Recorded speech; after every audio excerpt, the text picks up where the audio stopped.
So the SAG-AFTRA Mafia is back at it again, baby, trying to force their voice actors not to do their roles. And guess what? Paimon's VA triples down on defending the union. She goes absolutely crazy. Today's crash out is one of the worst that I've ever heard. And guess what? Stick around to the end because I'm going to be showing you all of SAG-AFTRA's games that they are striking at the moment. So all right, boys, let's get into it.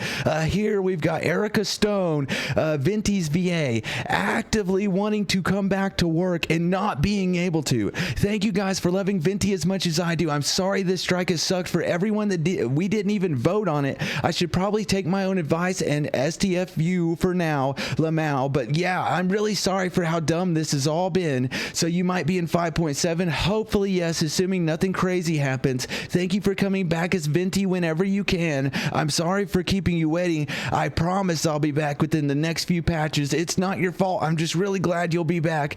And then here it goes on. I know this question is probably asked a bunch of sorry, but I didn't see a comment of it. Will you voice Venti in 5.6? I don't think 5.6, but I'll be back very soon. Hopefully we can cover 5.6 retroactively. But please, if it's okay to ask, I want to know, will you be able to voice 5.6 after going back to work? She says, I'm sorry. Yes, I'll retroactively record it. I actually didn't realize Venti had a big part in 5.6, so I was a bit confused by the promo picture, but hopefully they can expedite my next session.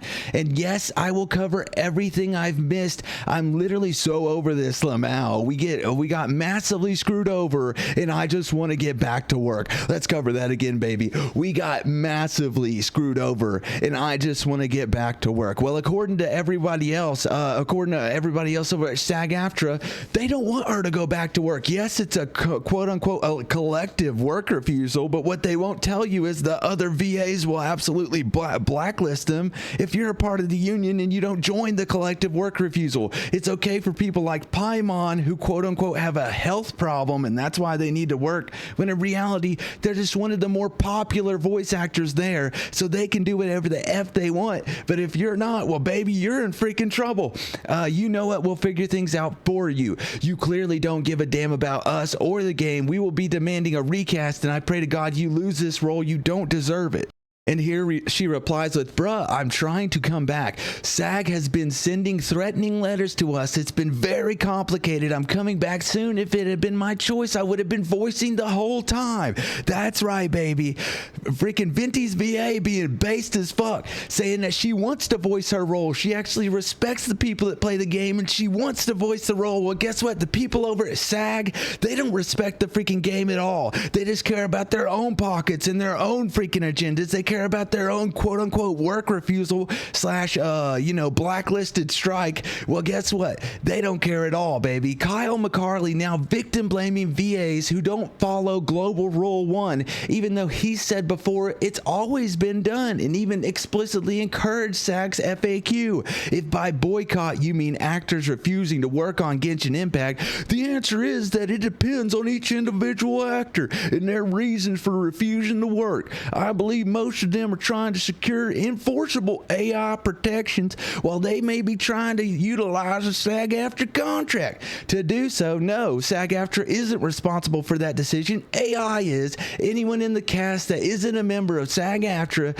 is also not beholden to any of its rules, so in those cases, their reasons are entirely their own. Anyone withholding work purely because they don't want to be punished for breaking global rule 1, I guess you could say SAG-AFTRA is the reason for not working anymore, but you could just as easily be asking why they chose to work off the card in the first place. Oh my goodness, ain't that just the biggest workaround y'all have ever heard? I swear to God, dude, these people just drive me up the freaking wall. They literally got to do mental gymnastics for how their freaking union is predatory and literally acting like a mafia and a mob. I swear to God, SAG-AFTRA's a freaking cult at this point. I mean, they're coming out here breaking freaking kneecaps snaps. You know what I'm saying? Here's Paimon snapping back at this whenever she says that she's getting threatening letters. Oh, Paimon doesn't care at all. She says she is not FICOR. She technically shouldn't have been working on Genshin at all. Well, neither should you, Paimon. Neither should you, Corina. You should not be working on Genshin at all, Corina Boetker. Neither should you. Isn't that what a lot of you have been saying? Like Joe said, when an actor works off the card, they are taking the risks. She knew the risks. She took it. So evidently, she knew the risk, she took it. So even though she wasn't expecting this absolute collective work refusal to happen, she should be owning up to the fact that she can't work because what's better for her is not good. What's better for Corina Boetker is what's good. What's better for the union is what's good. You can't look out for your own interest if you're a part of the union, I guess. Corina says Erica is an adult and essentially should have known better, folks. Isn't that crazy? Dude, Corina just needs to stop talking at this point because she cannot address the public in a positive manner. I urge you to go find the tweets that Kyle McCarley actually laid out and what is exactly in those letters. I'll try to do Paimon's voice. I personally wouldn't call them threatening myself, but that's my opinion. But everyone knows that if you work non-union work and are union not FICOR, the union could find out all unions. I can't, dude, that's great to do that. And unions have rules. Calling something threatening when she is an adult that read the rules like everyone else. She didn't go FICOR and she still broke those rules. I wouldn't call that threatening. I am FICOR. I have been for a long time. I followed SAG's rules, so no, I don't get a letter. It's not a special exception. This is very clearly stated in SAG's rules. No, you are a special exception. Not only that, you probably benefit from the union more than she does, which is actually crazy. And they treat non-union actors worse than they do union ones. I don't care what the freak that they say, they absolutely do. And they treat actors that are a part of the union but lower on the totem pole worse than they do higher up the totem pole union actors, okay? That's just the way that it is. It's the way of the world. But this freaking union is predatory. This is a bad union. This is not good for anything. They are widely, like a widespread striking everything in the video game industry right now to get quote unquote AI protections, when in reality, they don't care about AI protections at all. SAG-AFTRA is probably just going freaking broke, and this is all to line their own pockets. Venti VA just confirmed that Corina was lying. Just go FICOR, bro. And Erica says, Venti's VA, the letters are being sent to FICOR actors along with full union members. So technically, Corina should have gotten a letter, but guess what? She's a special exception and gets special treatment, so the fact that she didn't get a letter proves that she was a special exception. Yikes. So in what basis are they sending the letters? I'd somewhat understand if it's breaking Global Rule 1, but even to FICOR, on what grounds would they do that? This whole situation is just weird, and Erica says, honestly, I don't know. It's crazy too, because everyone, I think, getting letters also has followed all strike rules, even the suggested ones. What she means by suggested rules is the fact that if they do a collective work refusal, well, then you have to join along too if you're a part of the union. Otherwise, you're about to get blacklisted by all the other actors, baby. You've seen how they treated Jacob Takanashi and called him a scab, even whenever he wasn't even a part of the dang union. You see how they treat him? Yeah, imagine if Venti's VA actually didn't take place in the strike. Could you believe that? If she was not FICOR and didn't have a health exception, could you imagine how she would have been treated if she didn't take place in the collective work refusal? The only reason why Joe said it's a collective work refusal and not a strike is because it technically is a collective work refusal, but guess what? It still acts like a strike. A lot of the people that are a part of the union are not allowed to work. If you are a normal union member, then you are not allowed to work in the collective work refusal. You are not allowed at all. And if you do, the reason why, even if it says that you can, can, even if it says that you can. I know Corina Broecker might pull up something that says that it can, that you can. Even if it says that, guess what happens? If you work while the other union actors are striking or a collective work refusal are refusing to work, yeah, you're about to get blacklisted and shamed and literally witch hunted. Okay, that's what happened to Jacob Takanashi. He's not even a part of the damn union. So did you get the same letter Venti's VA got, or did the union make a special exception for you? I am FICOR. I have been for a long time. I followed SAG's rules, so no, I didn't get a letter. It's not a special exception. This is very clearly stated in SAG's rules. Boy, she just sounds like a Wild West sheriff, don't she? She's like, the rules. You gotta follow the law, man.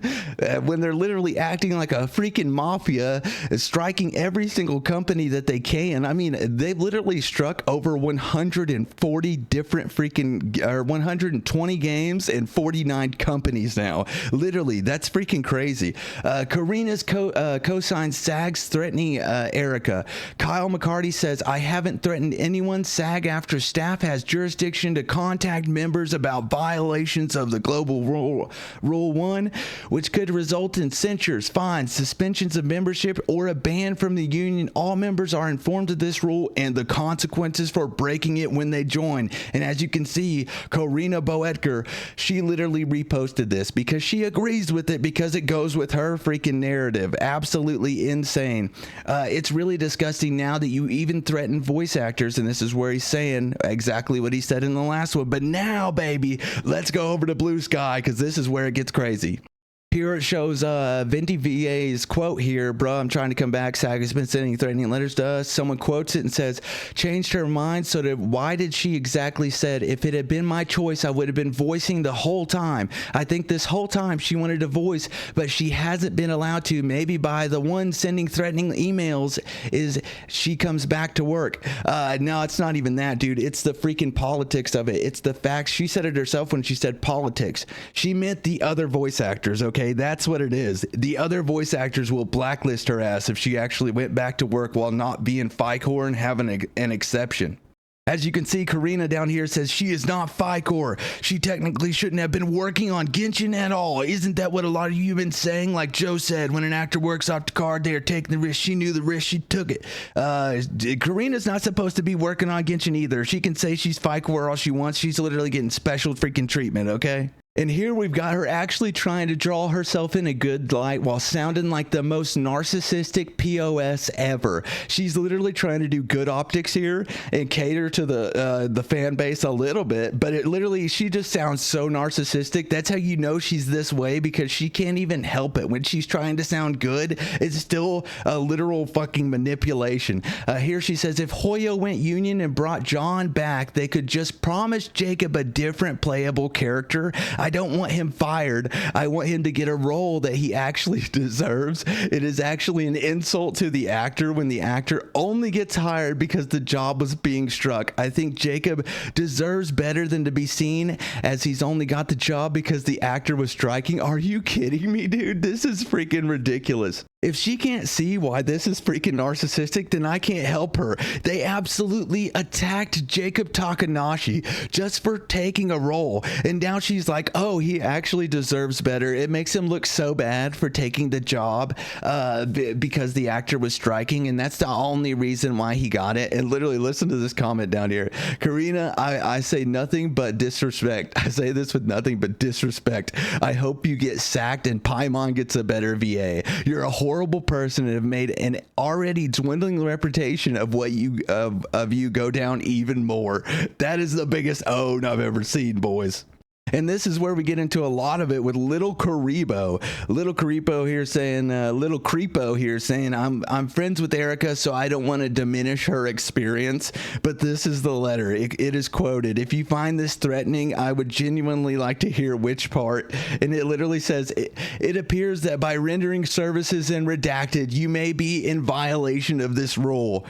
You know what you call that? You call that a threat. If so, you could be subject to reprimand, censure, fine, suspension from the rights of membership for a period of time, or expulsion from SAG-AFTRA after appearing before a disciplinary committee. That is freaking threatening. I don't know what else you would call that, dude. That is, what the heck? Listen, let me read Little Caripo again so you can literally realize how disingenuous these motherfreakers are. I'm friends with Erica, so I don't want to diminish her experience while trying to call her out. But this is the letter. It is quoted here. If you find this threatening, I would like to hear which part. Buddy, fucking all of it. Are you kidding me? All of it. Every single bit of it. Literally, it says if so, you could be subject to reprimand, censure, fine, and suspensions from the rights of membership or expulsion of SAG-AFTRA after appearing at a disciplinary committee. Do you know what you call that? You call that a freaking threat. That's what that's called. That is a threat. They are threatening her, trying to say that, hey, if you're actually breaking global rule 1 by trying to go back to work, well, guess what you're going to get? You're going to get freaking exposed. You're going to get an expulsion from SAG-AFTRA, and you got to appear before the disciplinary court, and we even might fine your ass. We might fine you, censure you, and reprimand you. Yeah, that's what they're saying. You know what you call that? That's a freaking threat. That is crazy. That is insane. There's no way that is okay. Literally, that's a freaking threat. That sounds like a freaking threat to me, boys. All right, but let's get into this. From 2024 to present, SAG-AFTRA video game strike, baby, and all the parties involved here are Activision Productions, Blindlight, Disney Characters, Voices, Electronic Arts Productions, Epic Games, Formosa Interactive, that is SAG-AFTRA's like sister company that they work contracts with. They are not striking Formosa Interactive. Formosa Interactive is helping them. Insomniac Games, Llama Productions, Take-Two Interactive, VoiceWorks Productions, and Warner Bros. Games. These huge companies and all these games are under a strike right now. Here it says, momentum continues as more than 120 games sign the SAG-AFTRA video game contracts. That's so far, baby. 120 games they have already gotten so far, and 49 different companies. 49 different companies. All right, boys, that's it for me. You guys let me know down below what you think. Paper or plastic?